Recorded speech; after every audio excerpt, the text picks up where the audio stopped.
স্ত্রীকে কি নামে ডাকলে আল্লাহ খুশি হন সেই সম্পর্কে।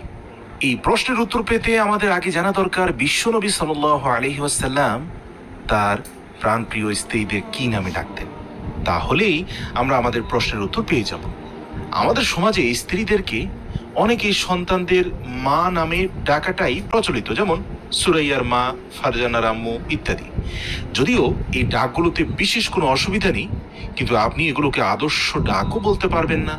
ইসলাম অনুযায়ী আদর্শ ডাক সেটাই যেটা রাসূল সাল্লাল্লাহু আলাইহি ওয়াসাল্লাম তার স্ত্রীদের ডাকতেন। বিভিন্ন সহিহ হাদিস পুঙ্খানুপুঙ্খ রূপে যাচাই বাছাই করে যা বোঝা যায় তা হলো আপনার স্ত্রীকে আপনি আপনার ইচ্ছা মতো যে কোনো নামেই ডাকতে পারেন, তবে খেয়াল রাখতে হবে সেই নামটি শিরক মুক্ত যেন হয়। অর্থাৎ আপনি যদি আপনার স্ত্রীকে জান, পাখি, সাথী আদর করে ভালোবাসার সম্বোধন করতে গিয়ে এই সকল ইত্যাদি নামে ডাকা হয়ে থাকে, এতে কোনো অসুবিধে নেই, এটা সম্পূর্ণরূপে জায়েজ এবং ইসলাম সম্মত।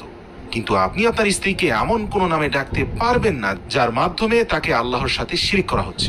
রাসূল সাল্লাল্লাহু আলাইহি ওয়াসাল্লাম আয়েশা সিদ্দিকা রাদিয়াল্লাহুকে 6টি নামে ডাকতেন। এর মাঝে প্রথম নামটি হলো আয়েশা, অর্থাৎ রাসূল সাল্লাল্লাহু আলাইহি ওয়াসাল্লাম ভালোবেসে আয়েশা রাদিয়াল্লাহু তাআলা আনহা এর নাম থেকে আকার বাদ দিয়ে সেটিকে সংক্ষিপ্ত করে ডাকতেন।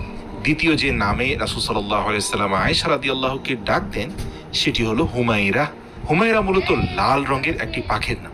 এটি অত্যন্ত রূপবান এবং সৌন্দর্যমণ্ডিত একটি পাখি। নবীজি সাল্লাল্লাহু আলাইহি ওয়াসাল্লাম তার স্ত্রীকে হৃদয়ের অন্তঃস্থল থেকে গভীর ভালোবাসার সহিত এই নামটি বলে ডাকতেন। তৃতীয়ত আল্লাহর নবী সাল্লাল্লাহু আলাইহি ওয়াসাল্লাম আয়েশা রাদিয়াল্লাহুকে ইবনাতুস সিদ্দিক বা বিনতুস সিদ্দিক নামেও ডাকতেন। এই নাম দুটির অর্থ হলো সিদ্দিকের মেয়ে।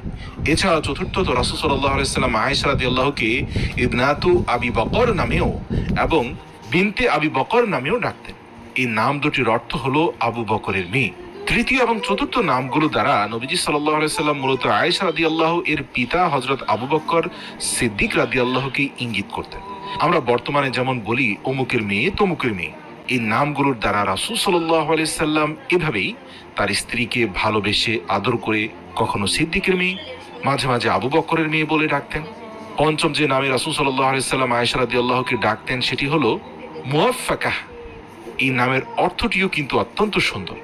এই নামের অর্থ আল্লাহর পক্ষ থেকে তৌফিক প্রাপ্ত।